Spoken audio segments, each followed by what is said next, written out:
નમસ્કાર વિદ્યાર્થીઓ, BA semester 2 સમાજશાસ્ત્ર મુખ્ય વિષય પેપર નંબર 4 એમાં જ્ઞાતિ અને ધર્મ સંસ્થા જે છે એ ટોપિક ઉપર આપણે અભ્યાસ કરી રહ્યા છે. તો એમાં આપણે આગળ અલગ અલગ ધર્મની, હિન્દુ ધર્મ, બૌદ્ધ ધર્મની માન્યતાઓ જોઈ. ત્યારબાદ હવે આપણે ખ્રિસ્તી ધર્મની માન્યતાઓનો અભ્યાસ કરવાનો છે કે જે ખ્રિસ્તી ધર્મની માન્યતા. તો એમાં પ્રથમ ટોપિક છે ઈસુ ખ્રિસ્ત વિશેની માન્યતા.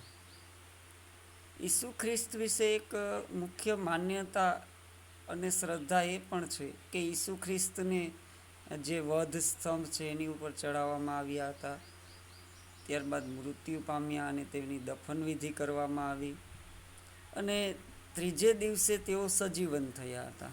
તો આ એક માન્યતા અથવા એક શ્રદ્ધા છે.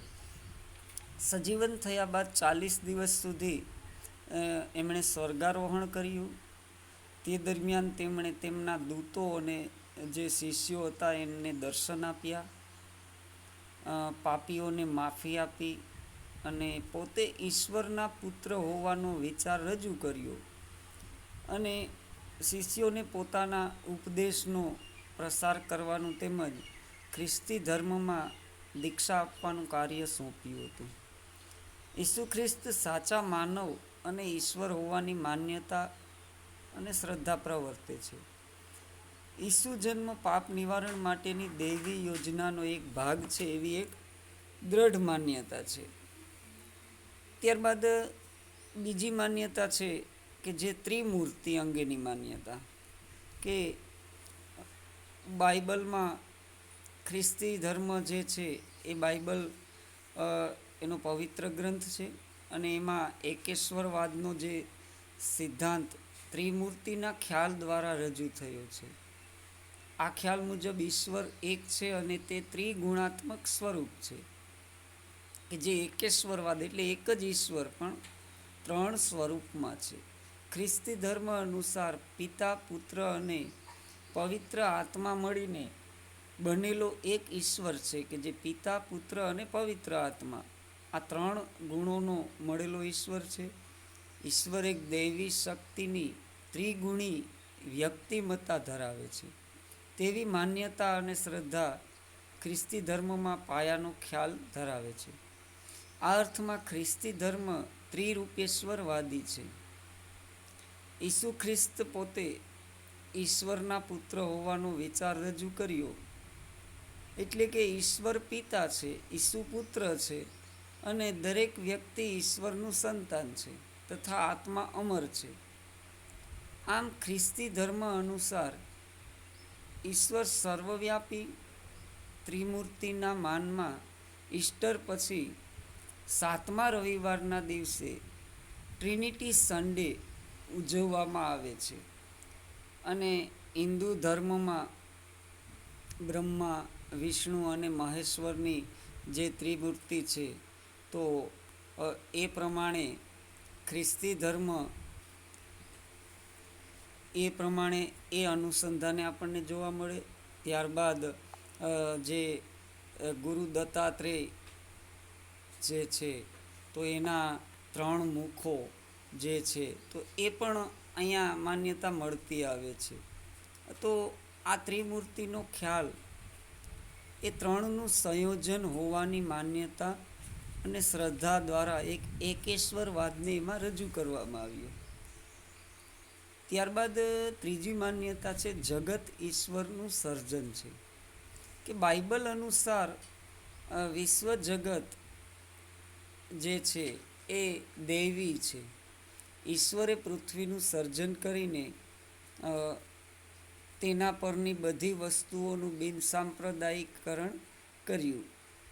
પૃથ્વી પરની બધી વસ્તુઓને ધર્મથી અલગ કરી અને માનવીની બધા ધર્મથી અલગ કરીને માનવીની પ્રવૃત્તિઓ માટેનું દ્વાર ખોલી આપ્યું છે. તો આવી રીતના અ, જે માન્યતા છે એ પણ આપણને જોવા મળે છે. જૂના કરારમાં બિન સાંપ્રદાયિકતાનું બીજારોપણ થયું છે. તો એ પણ એક શ્રદ્ધા છે. જૂના કરારમાં રજૂ થયેલ અમુક વિચારો જે છે એ નૈતિક તાર્કીકરણનું લક્ષણ આપણને જોવા મળે છે. તો ઈશ્વર એ આવી રીતના આપણને ખ્રિસ્તી ધર્મ અનુસાર એક માન્યતા છે. ત્યારબાદની માન્યતા છે શરીર, આત્મા અને મોક્ષ અંગેની માન્યતા. એ ખ્રિસ્તી ધર્મ અનુસાર શરીર એ પ્રભુ એટલે કે ઈશ્વરનું મંદિર છે. શરીર મૃત્યુ પામે એટલે શરીર નાશવંત છે, પરંતુ આત્મા અમર છે. મૃત્યુ પછી સ્વર્ગમાં સુખદ અસ્તિત્વમાં એટલે મોક્ષ. ઈસુને તારણહાર તરીકે સ્વીકારી તેમના આદેશોને અનુસરનાર સ્વર્ગ પ્રાપ્ત કરે છે. ઈશ્વરરૂપી પિતા પાસે ઈસુ દ્વારા પહોંચી શકાય. તો આવી માન્યતા પણ છે. ત્યારબાદ જે પાંચમી માન્યતા છે શુદ્ધિ અશુદ્ધિની માન્યતા. ખ્રિસ્તી ધર્મમાં શુદ્ધિ અશુદ્ધિનો જે ખ્યાલ છે એ હિન્દુ ધર્મથી ભિન્ન છે. ખ્રિસ્તી ધર્મ અનુસાર બહારની કોઈ પણ વસ્તુ માણસને અશુદ્ધ કરી શકતી નથી. વ્યક્તિના હૃદયની અને મનની શુદ્ધિ વ્યક્તિને શુદ્ધ કરે છે. ક્ષમાશીલ હૃદય, અંતરાત્માના અવાજ મુજબ વર્તન, ઈશ્વર પ્રાર્થના, ઈશ્વર પ્રેમ વગેરે દ્વારા મન અને હૃદયની શુદ્ધિ થાય છે. તો આવી રીતના શુદ્ધિ અશુદ્ધિની પણ એક માન્યતા આપણને જોવા મળે. ત્યારબાદ છઠ્ઠી માન્યતા છે આચાર સંહિતા. કે ખ્રિસ્તી ધર્મમાં જે આચાર સંહિતા છે એ વિશિષ્ટ સ્વરૂપની છે. તેમાં વિશ્વ બંધુત્વનો કેન્દ્રવર્તી વિચાર રજૂ થયો છે. ઈશ્વરને ચાહવાથી અન્ય માનવીઓ માટે પ્રેમ પ્રગટે છે. પડોશીઓને પ્રેમ કરો અને બધા માણસો ઈશ્વરના સંતાન છે. આથી નાત જાતના ભેદભાવ વિના, સ્ત્રી પુરુષના ભેદભાવ વિના સૌ સાથે પ્રેમપૂર્વક વ્યવહાર ઉપર ભાર મૂકવામાં આવ્યો છે. ઈશ્વર પ્રત્યેનો પ્રેમ વિશ્વ બંધુત્વનો એક આદર્શ રજૂ કરે. તેમાં એકતા અને સમાનતાના મૂલ્યો રજૂ થયા છે. પીડિતો, વંચિતો, ગરીબોની સેવા, તેઓ પ્રત્યે કરુણા, આના ઉપર વિશેષ ભાર મૂકવામાં આવ્યો. આવા લોકોની સેવા કે તેમના પ્રત્યે ભલાઈના કાર્યો ઈશ્વર સેવા સમાન છે. ઈશ્વર સ્વર્ગનો રાજા છે અને તે સેવા અને ભલાઈના આચરણનો બદલો આપે છે. બદલાની અપેક્ષા વિના સત્કર્મ કરવા તે પુણ્ય કર્મ છે અને દુરાચરણ કે અંતરાત્માના અવાજથી વિરુદ્ધના વર્તનને પાપ કર્મ ગણ્યું છે. આમ માનવતાવાદ ખ્રિસ્તી ધર્મનો પાયાનો સિદ્ધાંત આપણને જોવા મળે છે. જેમ કે જમણા ગાલ પર તમાચો મારનાર પાસે ડાબો ગાલ આગળ ધરવાનો આદેશ આપી ખ્રિસ્તી ધર્મમાં દુશ્મનને પણ પ્રેમભાવથી જોવાનો આદર્શ આપ્યો છે. સંપ ત્યાં જંપ, દેશ સેવા, સર્વની ભલાઈ, સત્યનો સદા જય, પોતાની જાતની સેવા, પ્રામાણિક બનવું, પોતાની જાતને જીતો, ઉદ્યમી બનો અને ઈશ્વરના પ્રેમમાં દ્રઢ થવું એ ખ્રિસ્તી આચરણના પાયાના નૈતિક મૂલ્યો છે. ખ્રિસ્તી ધર્મ અનુસાર ઈશ્વર અંધજનનું લોચન છે, નિર્બળનું બળ છે, શાંતિનું પરમધામ છે, રોગીનું સ્વાસ્થ્ય છે, પાપીનું પુણ્ય છે અને માનવીનું સર્વસ્વ છે. આમ તેમાં માનવતાવાદ આપણને રજૂ થયેલો જોવા મળે છે. તો ત્યારબાદ જે છે એ છે ધર્મ પ્રસારણ અંગેની માન્યતા. ઈસુએ તેમના શિષ્યોને ખ્રિસ્તી ધર્મનો પ્રસાર કરવાનું કાર્ય સોંપ્યું હોવાનું માનવામાં આવે. લોકોને ખ્રિસ્તી ધર્મની દીક્ષા આપવાના કાર્યને, વિશ્વમાં પ્રેમ અને ક્ષમાનો સંદેશો ફેલાવવાના કાર્યને, ખ્રિસ્તી ધર્મની આચાર સંહિતાનું પાલન કરવાના કાર્યને તેમજ ઈસુની સુવાર્તાઓના પ્રસારને ધર્મ પ્રસારણ તરીકે ઓળખવામાં આવ્યું છે. તો આવી રીતના ઈસુ ખ્રિસ્તી ધર્મમાં માન્યતાઓ જોવા મળે છે. ત્યારબાદ જોઈએ તો ઇસ્લામ ધર્મની માન્યતાઓ. તો એમાં જે પ્રથમ માન્યતા છે એ છે કુરાન દૈવી રચના હોવાની માન્યતા. ઇસ્લામ ધર્મનો સ્ત્રોત એ કુરાન છે. કુરાન ઈશ્વરના શબ્દો એટલે કે કલામ અલ્લાહ છે. કુરાનને દિવ્ય ગ્રંથ માનવામાં આવે. મોહમ્મદ પૈગંબર છેલ્લા પૈગંબર હોવાનું મનાય. પૈગંબર એટલે માનવી માટે ઈશ્વરનો પેગામ અથવા સંદેશો લઈને આવનાર. આમ ઇસ્લામમાં મોહમ્મદ પૈગંબર અલ્લાહ ઈશ્વરના સંદેશાવાહક છે. ઈશ્વર તરફથી મળેલ સંદેશાને ઝીલીને મોહમ્મદ પૈગંબર સાહેબે વર્ણવ્યો. એટલે કે કુરાન ઈશ્વરના સંદેશાનો સંગ્રહ છે અને તે રજૂ કરનાર હજરત મોહમ્મદ પૈગંબર સાહેબ છે. તો આવી રીતના કુરાન એક દૈવી રચના હોવાની પણ માન્યતા છે. બીજી માન્યતા છે સૃષ્ટિનો સર્જક ઈશ્વર હોવાની માન્યતા. ઇસ્લામ ધર્મમાં ઈશ્વરને ખુદા, અલ્લાહ, માલિક તરીકે ઓળખાવ્યા. કુરાન મુજબ આ વિશ્વનો માલિક ખુદા સકળ સૃષ્ટિનો સર્જક અને સત્તાધીશ છે. ઈશ્વરે માનવીનું સર્જન કર્યું છે અને માનવીને એક પ્રકારની સ્વાયત્તા આપી છે. તો આવી માન્યતા પણ એમાં રજૂ થઈ. ત્યારબાદ જે છે ત્રીજી માન્યતા જીવન અંગેની માન્યતા. માણસને સૃષ્ટિનો સર્જક ઈશ્વર ઉપાસ્ય છે. ઈશ્વરે માનવીને સ્વાયત્તા બક્ષીને જીવન આપ્યું. તે જીવન માનવીની કસોટીની, માનવીના કર્મો તપાસીને તે કસોટીમાં સફળ થયેલા કે નિષ્ફળ થઈ ગયેલા તે નક્કી કરી સ્વર્ગ અથવા નર્ક આપશે એવી દ્રઢ માન્યતા, વિશ્વાસ ઇસ્લામ ધર્મનો મહત્વનો એક ધાર્મિક નિયમ છે. તો ત્યારબાદ ચોથી માન્યતા છે કે જે સ્વર્ગ અને નર્ક અંગેની માન્યતા, કે જે ઇસ્લામ ધર્મમાં સ્વર્ગ એટલે કે જન્નત અને નર્ક એટલે કે દોજખ. તો એ અંગેની માન્યતાઓ કુરાનમાં રજૂ થઈ છે. માનવી માટે દુનિયા કસોટીની જગ્યા છે. ઈશ્વરના માર્ગદર્શન મુજબનો સાચો રાહ અપનાવી માનવી સ્વર્ગની પ્રાપ્તિ કરી શકે. જીવનનો સાચો રાહ અપનાવવાથી દુનિયામાં શાંતિ અને સંતોષ પ્રાપ્ત થશે અને મૃત્યુ બાદ કાયમી આરામ અને આનંદ મળશે.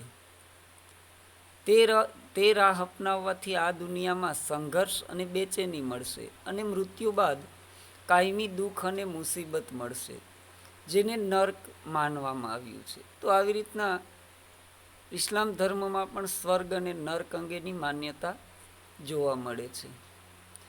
પાંચમી માન્યતા છે માનવી પોતે જ પોતાનો ભાગ્ય વિધાતા હોવાની માન્યતા. માનવીને ઈશ્વરે સ્વાયત્તા આપેલી છે. એટલે કે સાચા રાહ પર ચાલવું કે ખોટા રાહ પર તે નક્કી કરવાની ઈશ્વરે માનવીને સ્વતંત્રતા આપી. આથી માનવી પોતે જ પોતાનો ભાગ્ય વિધાતા છે તેવી દ્રઢ માન્યતા ઇસ્લામ ધર્મમાં વ્યક્ત થઈ છે. ત્યારબાદ છઠ્ઠી માન્યતા છે ઈશ્વરની કૃપા અંગેની માન્યતા. ઇસ્લામ એટલે શાંતિમાં પ્રવેશ અને મુસ્લિમ એટલે ઈશ્વર અને મનુષ્ય સાથે સંપૂર્ણ શાંતિનો સંબંધ રાખનાર વ્યક્તિ. કુરાન માનવી માટે ઈશ્વરી સંદેશાનો ગ્રંથ છે. કુરાનનો હેતુ માનવીને સાચા માર્ગ પર ચાલવાનું માર્ગદર્શન આપવાનો છે. કુરાનમાં સૃષ્ટિ અને માનવીના સર્જન તેમજ ભૌતિક જગતથી પર એવી બાબતો અને પ્રશ્નોની સમજ આપી છે.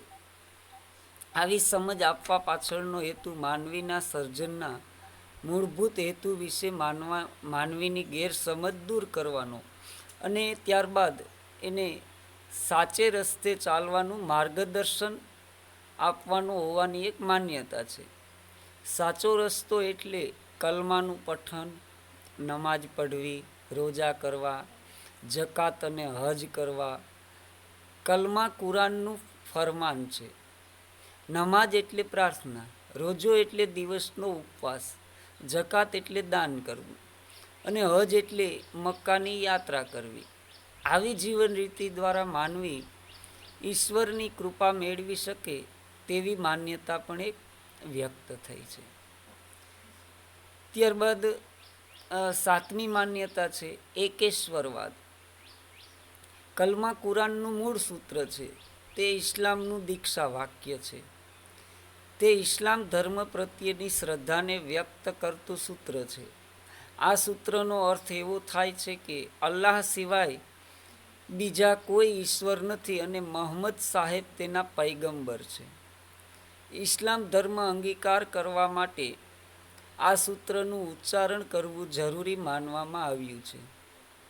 આ સૂત્રમાં ઇસ્લામના એકેશ્વરવાદનો ખ્યાલ વ્યક્ત થાય છે. અહીં એવી માન્યતા વ્યક્ત થઈ છે કે ઈશ્વર પોતાના પૈગંબર દ્વારા જગતના ઉદ્ધારનું કાર્ય કરે છે. આથી અલ્લાહને મૂકીને પૈગંબરની ઉપાસના કરવાનું યોગ્ય નથી.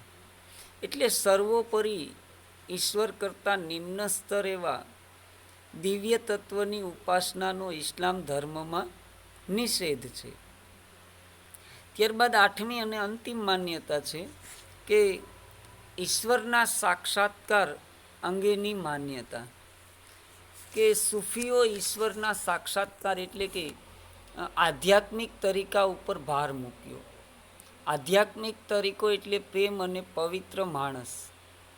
સૂફીની મધ્યસ્થી દ્વારા ઈશ્વરનો સાક્ષાત્કાર થઈ શકે. સૂફ એટલે વૈરાગ્ય અને સૂફી શબ્દ રહસ્યવાદી સાધકનું પ્રતીક છે. બીજી રીતે કહીએ તો સૂફી એટલે ભક્ત અને સૂફીવાદ એટલે ભક્તિની પદ્ધતિ કે ઈશ્વર પ્રાપ્તિની રીત.